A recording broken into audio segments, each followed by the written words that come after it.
AI impact summit 2026 में भारत ने America के नेतृत्व वाली पैक्स सिलिका पहल में ऑफिशियल रूप से शामिल हो गया है।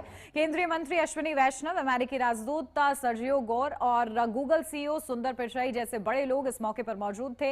यह सेमीकंडक्टर, एआई और टेक्नोलॉजी की सप्लाई चेन को सुरक्षित और मजबूत बनाने के लिए है।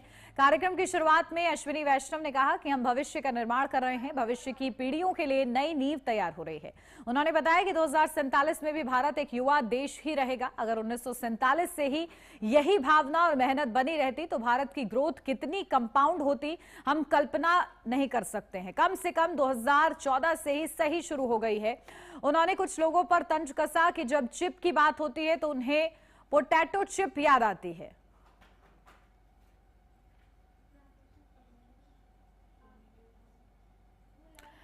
तो चलिए आपको बताते हैं कि ये पैक्स सिलिका आखिर क्या है, जहां सेमीकंडक्टर एआई सप्लाई चेन के लिए बेहद ही अहम है। 25 में यानी कि 2025 में अमेरिका ने इसकी शुरुआत की और इसलिए ये बेहद ही अहम समझी जा रही है। अब आपको बताते हैं पैक्स सिलिका में कौन कौन से देश शामिल हैं। भारत है, ऑस्ट्रेलिया है, ग्रीस है, इजराइल है, जापान है, कतर है, तो साउथ कोरिया, सिंगापुर भी है इसमें शामिल। साथ ही संयुक्त अरब अमीरात और यूनाइटेड किंगडम भी इसमें शामिल।